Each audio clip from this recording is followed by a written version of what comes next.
If you asked Lacey Fletcher's neighbors about the family living on that quiet street in Slaughter, Louisiana, most of them would have described a kind, friendly couple. They knew Clay Fletcher. They knew Sheila Fletcher. They waved to them, spoke to them, saw them around town. But if you had asked whether the couple had a daughter, many would have answered the same way. No. They had no idea Lacey even existed.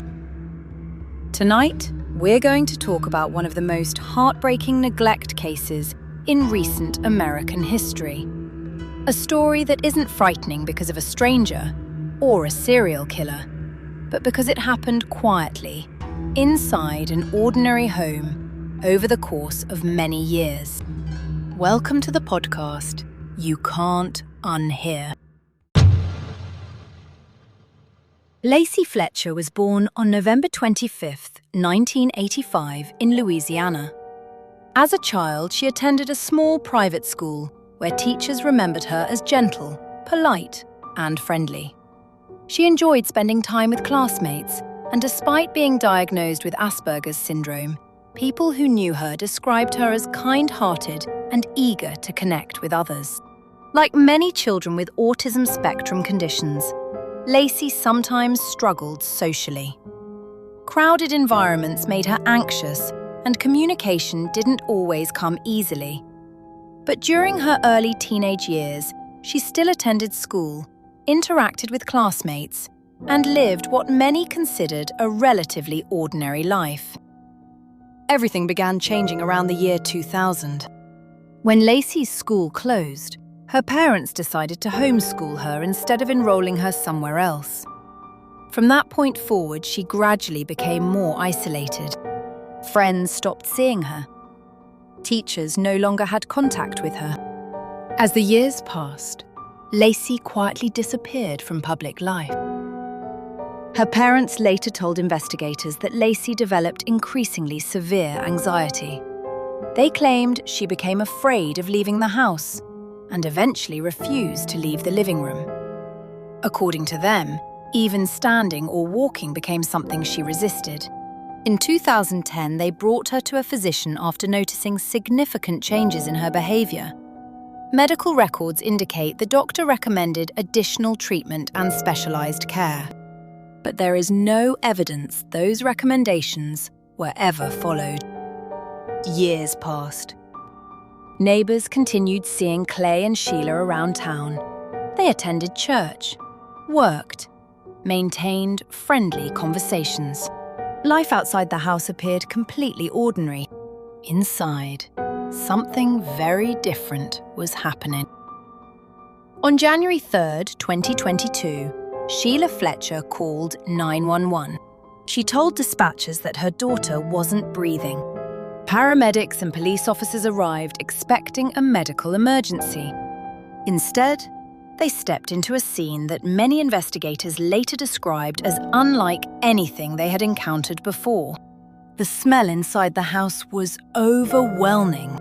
Following it into the living room, they found Lacey sitting on a couch where, according to investigators, she had remained for an extraordinarily long period of time.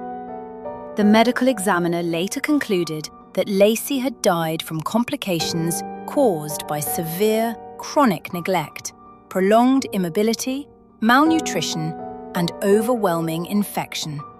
Investigators alleged that her condition had deteriorated over many years without receiving the medical care she desperately needed. Even experienced forensic professionals involved in the case later said they had never witnessed anything comparable. For investigators, the question was no longer simply how Lacey died. It became something much harder to understand. How could someone spend years living inside the same home without anyone outside realizing what was happening?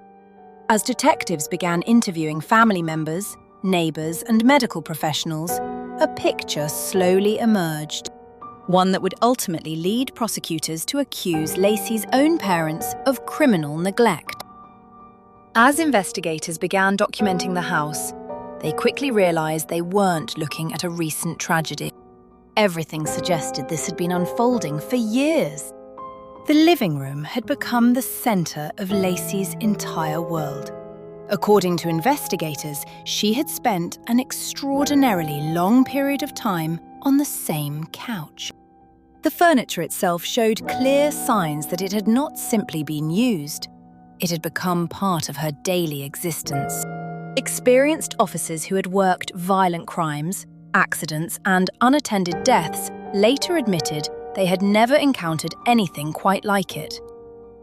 The medical examiner's office conducted a full autopsy. Their conclusion was devastating. Lacey had died from complications caused by severe chronic neglect. The report listed sepsis, prolonged immobility, extreme malnutrition, and overwhelming infection as contributing factors. At the time of her death, she weighed only about 43 kilograms, and investigators believed her physical condition had been deteriorating for years. One forensic expert later said that even after decades of working death investigations, this was one of the most disturbing cases he had ever examined. Detectives now turned their attention to the people who knew Lacey best. Her parents, Clay and Sheila Fletcher. Both insisted they had loved their daughter deeply. They told investigators that Lacey suffered from severe mental health challenges and had gradually stopped leaving the couch. According to them, she refused medical treatment, refused to move, and often rejected food or assistance. They claimed they tried to care for her the best they could. But investigators struggled to reconcile those explanations with what they had found inside the home. Medical records revealed something important. Back in 2010, Lacey had been evaluated by a physician after her condition began worsening. The doctor recommended hospital treatment and specialized medical care. Investigators found no evidence that those recommendations had ever been followed. Instead, the years continued to pass. Another statement from the parents drew particular attention. They told detectives they had recently gone away for a short vacation, leaving Lacey alone inside the house. When they returned on January 3rd, they said they found her unresponsive and immediately called 911. For investigators, that raised even more questions. If Lacey required such extensive care, why had she been left alone? As news of the investigation spread, neighbours were stunned. Many had lived near the Fletcher family for decades. They described Clay and Sheila as polite, quiet, and active members of the community. Sheila had served on the local town council. Clay worked at a nearby nuclear power facility. They attended church regularly and appeared by all accounts to live ordinary lives. Several neighbours later admitted they never even knew the couple had an adult daughter living inside the house. That revelation shocked the entire community. How could someone remain hidden for so many years without anyone asking questions? In May 2022, a grand jury indicted both Clay and Sheila Fletcher. They were charged with second-degree murder, accused of allowing their daughter to remain in life-threatening conditions while failing to provide the medical care she desperately needed. The arrests made headlines across the United States, not only because of the allegations, but because so many people struggled to understand how two parents could watch their daughter's condition worsen over such a long period of time. As the case moved toward trial, one question overshadowed everything else. Could this tragedy have been prevented? Prosecutors believed it could. According to the evidence presented in court, Lacey's condition had not developed over days or even weeks. It had progressed over many years, giving countless opportunities for medical intervention, outside assistance, or emergency treatment.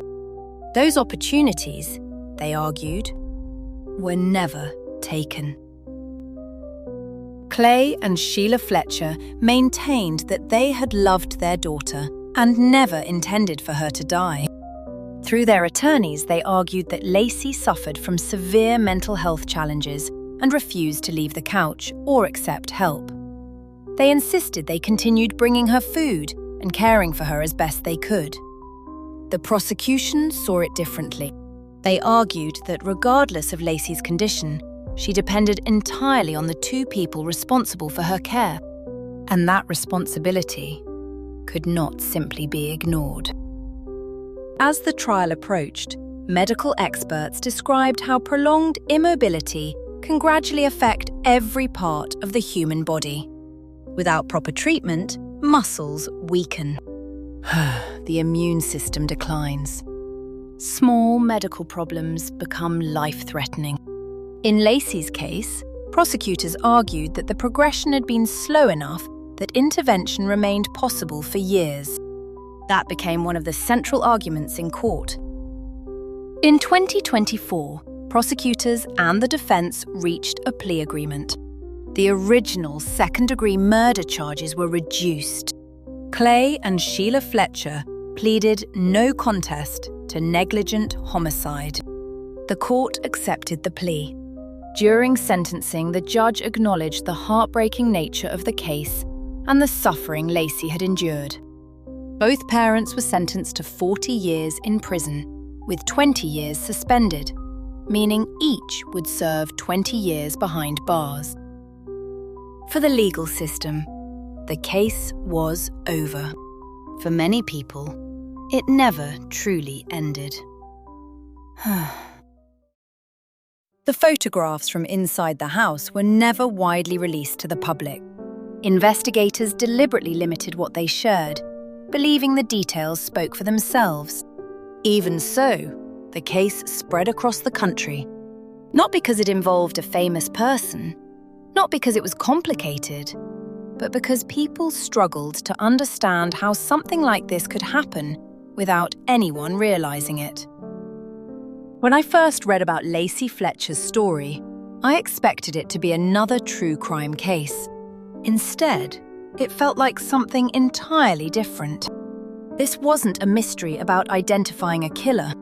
Investigators knew exactly where to look. The real mystery was how years passed without anyone stepping in. How isolation slowly became normal. How silence became routine. And how a vulnerable woman quietly disappeared from the world, long before she took her last breath. Lacey was only 36 years old. She loved music. She enjoyed spending time outdoors when she was younger. Teachers remembered her as gentle, polite, and kind. It's easy for stories like this to become remembered only for the way they ended. But before any investigation, before any courtroom, before any headlines, there was simply a young girl with a future. One that slowly slipped away behind closed doors. Thank you for joining me tonight.